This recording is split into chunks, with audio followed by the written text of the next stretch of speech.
este próximo convidado foi altamente recomendado pela nossa equipe de produção, pois além de ser um pastor, um teólogo, ele é PhD, ele é escritor, é palestrante, enfim, é um intelectual que tem muita propriedade para falar sobre fé, sobre cristianismo. Então é uma honra tê-lo aqui pela primeira vez para explicar essa pauta para a gente. Tassos Licurgo, seja bem-vindo. Olá, boa tarde. Um prazer estar aqui, professor Lili, ministro Ernesto. Uma satisfação muito grande fazer parte desse programa. Muito obrigada. A honra é toda nossa. E assim, a nossa equipe de produção aqui estava dando, né, o seu currículo impressionante. É muito bom tê-lo aqui, né? E ainda que seja para discutir essas notícias tão absurdas que estão acontecendo aí no mundo. Mas vamos lá. Jean, coloca na tela para a gente, por gentileza. Frei Gilson vira alvo da esquerda após live com 1 milhão de fiéis. Por ser conservador, o religioso passou a ser chamado de fascista e oportunista nas redes sociais. Detalhe que essa live de 1 milhão de fiéis do Frei Gilson acontece às 4 da manhã. Então, Tassos, eu queria pedir que você comentasse isso, né? Que esse ataque que o Frei Gilson está sofrendo, tem muitos deputados, né? Aqui no nosso programa nós estamos acostumados a trazer vários deputados e parlamentares, senadores de direita para comentar as pautas. E vários deles estão se posicionando, tanto os evangélicos quanto católicos, defendendo o Frei Gilson. Também gostaria, na sua explicação, que você pudesse abordar um pouquinho da perseguição ao que está acontecendo com os cristãos na Síria, que estão sendo dizimados. Então, a gente vê que, assim, que agora, nessa altura da história humana, os cristãos estão sendo perseguidos. Tassos. A ojeriza do comunismo contra o cristianismo, ela é explicada de várias perspectivas. Seja porque o cristianismo é um elemento que derruba com todos esses intuitos coletivistas e identitaristas. Veja que o apóstolo Paulo, sob a égide do direito romano, já dizia que em Gálatas, no capítulo 3, no verso 28, que não há homem nem mulher, escravo nem livre, judeu nem gentil, todos são um em Cristo Jesus. Então, essa mudança que acaba com toda a divisão coletivista, ela é um horror para o comunismo com seus vieses identitaristas. O cristianismo, ele quebra tudo isso. Quando o evangelho de nosso Senhor e Salvador Jesus Cristo é pregado, o comunismo diminui. E não é por acaso que o comunismo se coloca fortemente contra todas as manifestações cristãs, em especial contra as suas duas principais instituições, que são a família e a igreja. Então, nos dois casos aos quais a senhora fez menção, nós temos duas estratégias clássicas aí utilizadas pelo inimigo de nossas almas. No caso da Síria, de todas essas perseguições perversas, a estratégia que ali já se inicia com o faraó no Egito, em que é uma estratégia da submissão, da escravidão, do horror. Mas a outra estratégia também utilizada muito no Brasil, que é uma estratégia mais vinculada ao rei da Babilônia, que é uma estratégia da sedução, de invadir a igreja e de dentro para fora e destruí-la. E veja que a igreja de Nosso Senhor e Salvador Jesus Cristo é, de maneira curiosa, o lugar o ambiente que torna a verdadeira democracia viável, a pluralidade de ideias, a tolerância possível. Os países de matriz cristã são, por exemplo, os únicos países no mundo em que você pode ter essas passeatas LGBTistas. Nenhum outro país, seja de matriz islâmica ou mesmo comunista, como a Rússia, por exemplo, você tem a possibilidade de tamanha liberdade, de tamanha pluralidade, de tamanha diversidade. A própria universidade, que hoje está absolutamente cooptada pela hegemonia comunista, surgiu como instituições de matriz cristã. Se pegarmos as melhores e maiores universidades do mundo, a exemplo de Harvard, Princeton, Yale, Cambridge, Oxford, por exemplo, nós vemos que elas surgiram como escolas de discípulos cristãos. O lema original da Universidade de Harvard era verdade para Cristo e a igreja. Então, é normal que nós vejamos esse horror de combate severo ao cristianismo. E é tão gritante isso que as pessoas se incomodam com a oração, porque a oração, o incômodo do coração leva essa questão para um outro nível, um nível espiritual, E aí é importante que nós digamos com todas as letras mesmo, né? O comunismo é uma ideologia do Satanás. É uma ideologia que tem por fundo a destruição da vida, a destruição das pessoas, a destruição da individualidade. Então é por isso que tem todo esse horror, esse frisson, essa preocupação nos ambientes comunistas para atacar o cristianismo, e o foco é exatamente nas duas maiores instituições do cristianismo, que são a família e a igreja.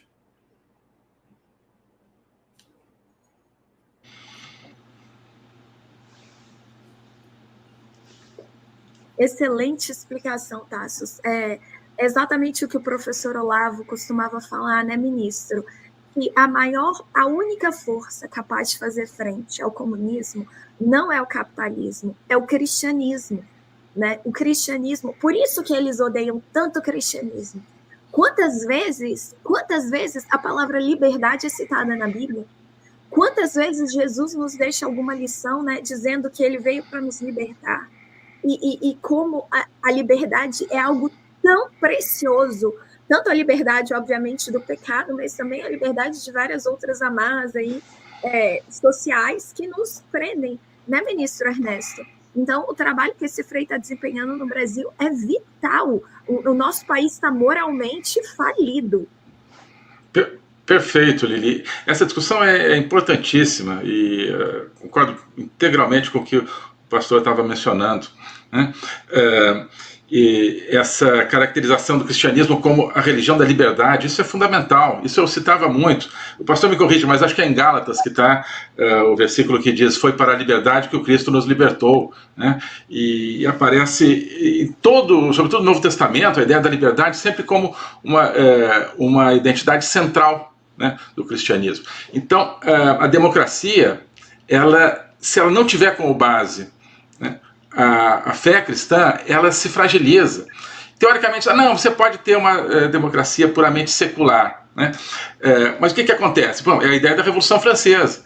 Vamos acabar com Deus e vamos ter aqui uma democracia. Durou 2 anos e entrou a guilhotina, certo?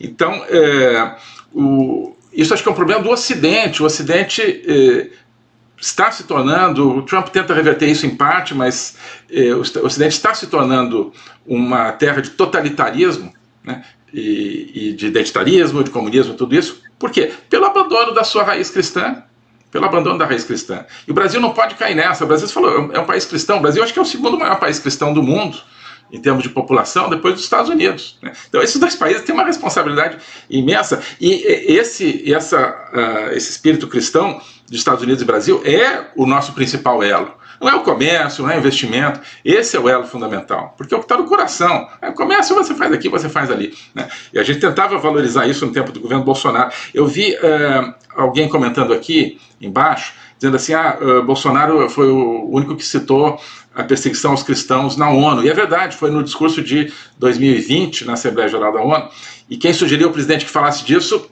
fui eu naquele momento. Falei, presidente, fala disso aqui. E sugerir o conceito de cristofobia, né? Você fala de fobia, existe uma cristofobia que está matando cristãos na Síria, na Nigéria, né? Outro dia invadiram, né, guerrilheiros lá islâmicos invadiram uma igreja, mataram 70 pessoas na Nigéria, e assim por diante. Então, você não pode viver num mundo e falar, não vou tratar disso, né? Vou tratar só de comércio, investimentos.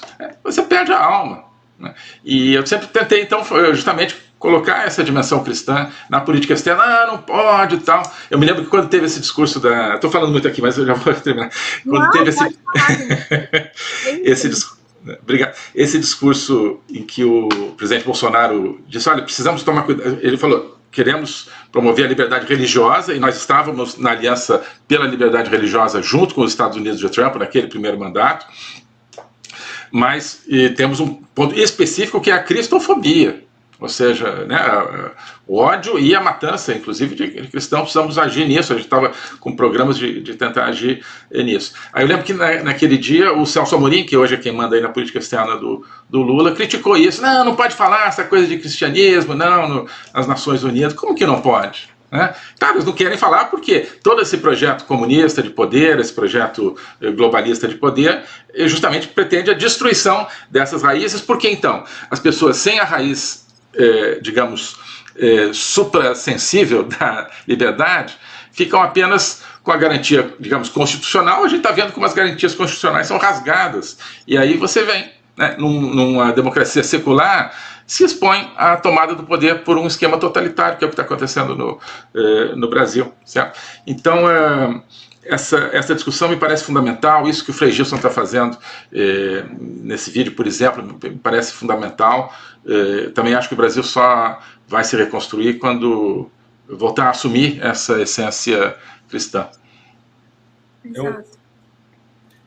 Eu acrescentaria que é bastante claro que o inimigo do comunismo não é o capitalismo, é o cristianismo. Perfeito.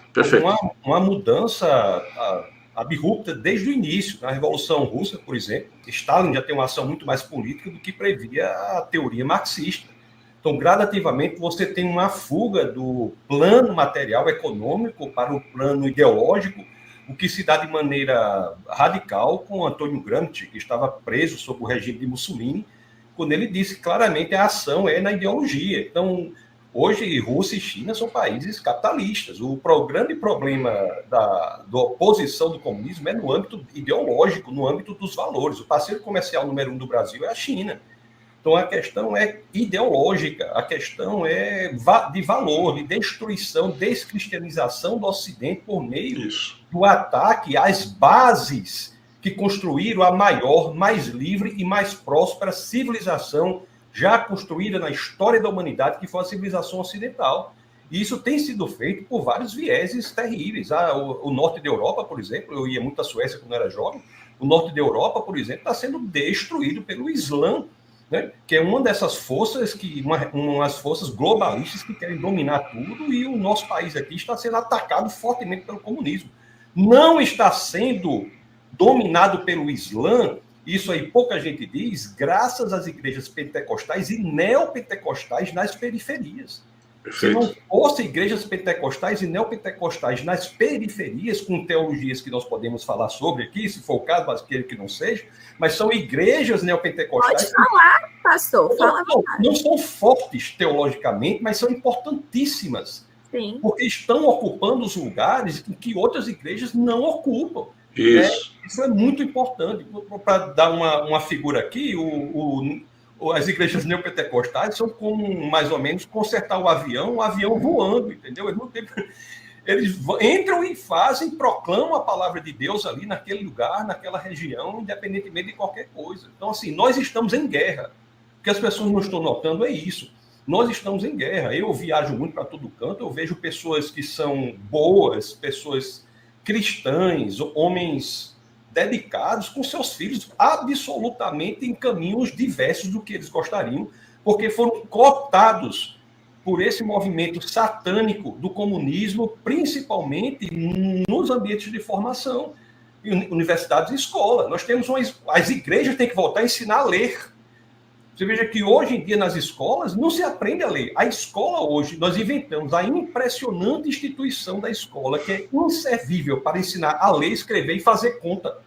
As crianças fazem 7, 8, 9, 10, 11 anos de idade, totalmente analfabetas. Os pais desesperados, em vez de entenderem que o problema está no método, procuram um diagnóstico para a criança. Dislexia, desortografia, descalculia, dislalia, TDAH e tudo mais, para fechar essa conta. Você vê, a senhora, é um absurdo que está acontecendo, que o comunismo está fazendo com esse Paulo Freire, com esse freirismo, construtivismo, que é um horror, passando a perspectiva de que o aluno não é estudante, é militante, ele olha para o professor com uma relação de opressor e oprimido.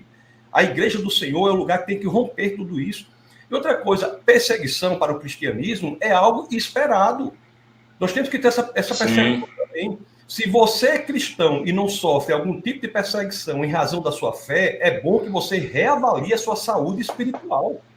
O problema é não ser perseguido. É lógico, se nós proclamamos a verdade no mundo, que hoje, ministro, não é mais nem pós-moderno, porque não é apenas a relativização da verdade, é a celebração da mentira. Isso. Nós vivemos num mundo que é um segundo nível já. Não estamos mais relativizando a verdade, nós estamos celebrando e premiando a mentira. Se o mundo faz isso, nós afirmamos a verdade, vamos ser perseguidos, sim. Mas não estamos sós, né? A Bíblia, todos os livros da Bíblia, eles trazem a mesma informação, né? Nós não estamos sós. Nosso Senhor e Salvador está conosco para que nós enfrentemos essas dificuldades. Muito bom. Tem uma ideia muito grande de que o cristianismo, os cristãos são pessoas apáticas. Cristão não é gente apática. Não, a Bíblia não diz isso. Nós devemos ser astutos como as serpentes. Agora, claro, nosso coração tem que ser limpo. Não devemos ter ódio de ninguém, mas devemos saber quais são os movimentos que estão por trás das pessoas, esses movimentos de índole satânica. Nós devemos entender isso e devemos nos posicionar. E aí o ministro falou, a senhora falou também, trazendo a responsabilidade ao cristianismo. O cristianismo tem que se colocar. E hoje em dia você veja que tem muitos cânceres que estão atuando nessas zonas de resistência do cristianismo. No caso da Igreja Católica, a teologia da libertação, e no caso da Igreja Protestante, a teologia da missão integral. São cânceres que estão destruindo a igreja de dentro para fora, querendo transformar um ambiente de proclamação da verdade numa ONG. Tira-se Jesus Cristo do trono e bota-se a cesta básica. É isso que tem que ser dito. Nós estamos... Pastor, eu vi isso de perto enquanto eu ainda morava no Brasil e atuava num ministério de meio que de assistência social da igreja que eu frequentava, que é uma igreja muito grande, muito famosa em Belo Horizonte. Eu prefiro nem citar aqui, mas vocês podem ter uma ideia de qual igreja é. E eu vi isso. Eu vi, inclusive, um pastor chamado Antônio Carlos, do Rio de Janeiro, que ele é petista, assim, roxo, sabe? E fala sobre o assistencialismo dentro da igreja, sobre como amar o pobre realmente é cuidar do pobre. Então, que, né, não existe isso de discriminar o pobre, né? Que o pobre é uma vítima, e que não existe esse negócio de meritocracia, e etc, etc. Então... A caridade como ato de fazer algo por outro, sem esperar nada em troca, foi inaugurado por Jesus de Nazaré. Você tem uma ideia, não havia hospitais em Roma, em Grécia. O hospital é uma instituição do cristianismo. Agora, a caridade pressupõe a voluntariedade. A voluntariedade está no epicentro do elemento moral da caridade.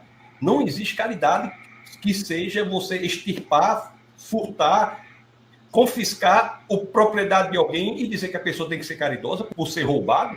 Não, caridade é você voluntariamente repartir. Isso é cristianismo, mas a voluntariedade é essencial para o exercício cristão da caridade. E aí é interessante, porque vai outra questão aqui importantíssima que tem sido feita. O comunismo tem manipulado ferozmente a linguagem para dificultar o pensamento. Então, o esvaziamento semântico dos termos linguísticos impossibilita que nós pensemos. Isso foi uma construção do século XX. Wittgenstein, num Tratatus Lógico-Filosóficos, na proposição 7, já diz: Wovon nicht sprechen kann, der Hüber nicht schweigen. Sobre o que não se pode falar, deve se calar. A linguagem, ela forma o pensamento. A linguagem, o pensamento está circunscrito à linguagem. Então, se nós estamos hoje abrindo mão da nossa autonomia linguística, nós estaremos abrindo mão da nossa autonomia de pensamento. Então, hoje não se sabe mais o que é caridade, não se sabe mais o que é genocídio, não se sabe mais... Peraí, pastor, deixa eu te pausar aqui. Isso aqui é você está dando aqui para a gente um alimento denso, uma explicação muito, muito grande. Eu quero ter certeza que a minha audiência aqui está entendendo isso. O pastor, me corrija se eu estiver errado, acabou de falar aqui que com a esquerda alterando a linguagem, isso vai muito mais do que um ataque simplesmente à direita e um ataque ideológico. Isso é uma forma de manipular o que nós pensamos e mudar a forma com que nós pensamos, porque o nosso pensamento está ligado à nossa linguagem, que é expressa na fala. Isso. O pensamento se estrutura linguisticamente. Se nós não temos a capacidade linguística, e o analfabetismo infantil é isso também, se crianças são analfabetas, se tornarão pessoas com QIs baixíssimos, a média do QI do Brasil é 83, se cair 10 pontos, nós estaremos falando de uma sociedade de deficientes intelectuais. Então, a estrutura do pensamento se dá por meio da linguagem. E eu vou adiante, viu? Da forma que você fala, você pensa, e não só isso. Da forma que você pensa, você age. Se você quer controlar a ação de alguém, manipule a linguagem. É por isso que ninguém sabe mais como fala. Você não sabe se chama negro, preto, você não sabe se chama surdo, deficiente, pessoa com deficiência. Ninguém sabe mais nem o que é uma mulher. Ninguém sabe mais nada. As palavras não servem mais para nada. O movimento mais poderoso do Brasil se chama o movimento LGBTista. porque o IBGE diz que tem menos de 2% da população é de homossexuais e bissexuais, e é um movimento que consegue projetar a bandeira dele no Supremo Tribunal Federal, no Congresso Nacional, no Palácio do Planalto. Um movimento que não representa 2% da população brasileira, é o movimento LGBTista. E nesse movimento tem uma palavra queer, LGBTQ, esse queer que ninguém sabe o que é. Não sabe o que é por quê? Porque ela é, por natureza, sem definição. Como é que nós falamos uma palavra e o outro define? Isso é um horror. Nós não podemos abrir mão da nossa autonomia linguística. A Universidade Federal do Rio de Janeiro, uma das maiores universidades do Brasil, tem um programa de doutorado numa linguagem formal que é a matemática. E um dos grupos de pesquisa do doutorado, do programa de doutorado em matemática da Universidade Federal do Rio de Janeiro, se chama Mathematiqueer. Mathematiqueer, cujas linhas de pesquisa são no sentido de orientar professores do ensino médio e fundamental para a inclusão de questões de gênero no ensino de uma linguagem formal como é a matemática. Então, é isso que está acontecendo. E nós aqui estamos assim, parecendo que estamos anestesiados, estamos inertes, estamos sem entender o que está ocorrendo no mundo, muitas vezes deixando nossos filhos falarem de forma que nós não gostaríamos que eles pensassem. Esse bom dia a todos e todas é algo para se pensar, porque já se sabe que da passagem do latim para o português, o neutro ficou na forma masculina. Eu falo todos e todas, né? Porque todos já é caso de internação psiquiátrica. Sim. Então, veja como é a questão que está se dando, e nós estamos, assim, brincando com a autonomia linguística como se isso não fosse abrir mão da nossa autonomia de pensamento. Se nós não temos o controle da nossa linguagem, a escolha das nossas palavras, se nós temos medo de falar, de usar a palavra A, B ou C, nós estaremos abrindo mão ou dando a outro o poder sobre a nossa capacidade cognitiva de pensamento. Meu Deus. Ministro Ernesto, sei que, né, o senhor ficou aqui com a gente até o final, ouviu essa explicação magnífica do Tasso e também acrescentou aqui um pouco essa pauta sobre os abusos, né, os ataques ao cristianismo, e o senhor falou um pouco aqui para a gente da cristofobia. Queria pedir para o senhor suas considerações finais, te agradecer mais uma vez pela participação aqui no nosso programa. Eu tenho a honra de chamar o senhor de amigo e de contar assim, com seus ensinamentos, né? Quantas vezes eu já aprendi aqui com o senhor sobre, enfim, política externa. O senhor foi um dos melhores ministros que o Brasil já teve. Então, suas considerações finais, ministro, diante disso também. E, mais uma vez, muito obrigada. Eu que agradeço, Lili. Olha, foi um privilégio, sempre é um privilégio estar aqui com você, desfrutar da sua amizade também, e um privilégio especial hoje escutar aqui. Obrigado por ter me permitido ficar aqui nessa parte do pastor Tasso Licurgo. Olha, há muito tempo eu não via assim, uma clareza tão grande de pensamento e num tema tão vital, né, que é o Brasil cristão, que é os problemas que o cristianismo enfrenta. Eu assim, coincido em tudo que o pastor falou.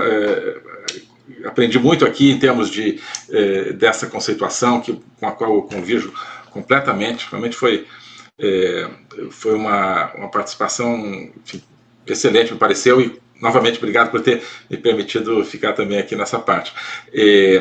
Só para encerrar, além do agradecimento a vocês, ao público, só para dizer o seguinte, que tem a ver com o que a gente está discutindo aqui.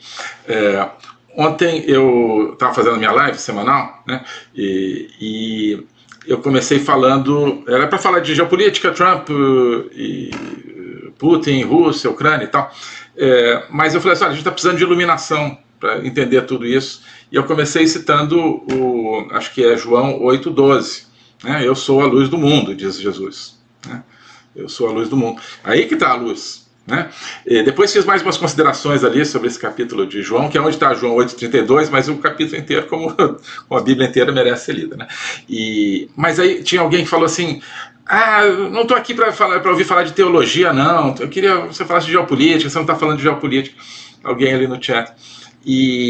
Não, mas justamente é a minha proposta. Eu acho que o problema é que a gente não faz essa união da essência, né, que está na nossa fé, com o restante da nossa vida, seja na política, seja na economia, ou onde for. Então, por isso que eu tenho o meu curso, chama curso de Logopolítica, né, que é a política a partir do logos. O logos é a palavra, né, essa coisa importantíssima do controle através da palavra, ou da liberdade através da palavra, como o pastor, inclusive, estava mencionando. O logos é o Cristo também, né? Então, é a política que a gente tenta ver a partir de uma iluminação, né, que vem dessa essência cristã, desse logos, do logos encarnado, e também com essa preocupação com a linguagem como o nosso campo de batalha principal, né? Não está na geo, não está na terra, não está no aspecto militar, está no nosso pensamento. A guerra está na nossa cabeça, na nossa alma hoje, e é pela nossa alma. Então, essa é a minha proposta aqui no curso de Logo Política, que está dentro da Academia Folha Política, onde eu tenho outras iniciativas também. Então, academiafolhapolitica.org, quem quiser conhecer, está aqui. Mas sobretudo, queria novamente então, reiterar minha admiração aqui por tudo que disse o pastor Tasso Licurgo. Vou procurar também saber tudo, acompanhar tudo mais que tenha de material aí produzido pelo pastor, que eu achei fantástico. E Lili, como sempre, enfim, parabéns pelo seu trabalho que está se firmando aqui nesse programa, como em tantas outras coisas. Muito obrigado. Obrigada, ministro. São 2 gigantes aqui juntos. Que bancada excelente. Muito obrigada, ministro. Deus abençoe o senhor. Amém. Deus abençoe vocês também. Obrigado. Então, pastor, olha, meu Deus do céu, estava aqui agora falando com a equipe de produção, falando, gente do céu, que conteúdo, primeira, eu realmente não te conhecia, pastor, mas o senhor foi altamente recomendado. E o ministro Ernesto, ele é um cara, ele é muito verdadeiro. Ele também não diria isso se ele não estivesse muito impressionado. E a nossa audiência também. Porque eu acho que o que o senhor falou nessa clareza, diretamente, assim, sem rodeios, nós precisamos ouvir, e nós precisamos ouvir lá no Congresso. O senhor tinha que... Ai, tá travando a minha internet. Minha internet está travando, perdão. Mas o senhor tinha... Tem uma pessoa passando aqui agora.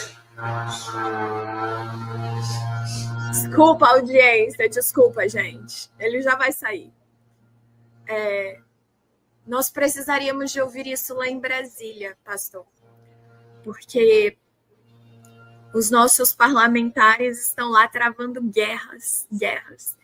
E eu acho que de tudo que o senhor falou, eu acho que a parte que mais está martelando na minha cabeça é sobre essa resistência, né? O fato de que o comunismo não, o Islã não tomou conta do Brasil ainda, né? Por causa dessas igrejas neopentecostais nas regiões periféricas. Eu já tive a oportunidade de várias vezes com a minha mãe, enquanto uma menina ainda, e depois adolescente, visitar igrejas em favelas. E eu ia com ela. Aquelas igrejas de chão batido, comia pipoca no final do culto, mas aquelas igrejas de uma gritaria, e que às vezes você vê o pregador, ele está falando ali tudo errado. Ele está falando um português terrível, né? Ele está mal vestido, tantas pessoas ali, mas de joelhos, aquelas pessoas orando. E a gente vê, pastor, que o Islã, ele coopta, né, para pessoas do crime. Ele coopta os radicais, os revoltados, os rebeldes na sociedade. E aí eles vão se espalhando, né? Então, achei muito interessante isso que o senhor falou. Queria te agradecer, não quero tomar mais o seu tempo, queria te agradecer pela sua participação, convidá-lo a voltar, por favor, volte, pastor, né? A nossa equipe entra em contato com o senhor e pedir suas considerações finais sobre tudo isso que foi falado aqui. Professora Lili, agradeço imensamente pelo convite, como sempre comigo, e as minhas considerações finais são no sentido de conclamar a Igreja do Senhor ao posicionamento. A coisa mais triste do mundo que há é alguém que serve ao nosso Senhor e Salvador Jesus Cristo e é frouxo. Nós estamos em uma guerra. Nós estamos em um exército em um território ocupado. E nós temos que nos posicionar sabendo que servimos a um general que não perde batalhas. A coragem é qualquer outra virtude no ponto de decisão. Não há virtude sem coragem. A coragem é a porta por meio da qual todas as demais virtudes hão de passar. É essencial que entendamos que temos de ser corajosos para proclamar a palavra da verdadeira libertação contra todas essas ideologias satânicas, o negrismo, o antinatalismo, o antipatriarcalismo, o LGBTismo, o veganismo e todas as demais associadas. Nós temos que nos posicionar, do contrário, estaremos em uma situação de cada vez mais ver as pessoas perdendo não apenas o seu coração e sua mente, mas a sua alma para o inimigo de nossas almas.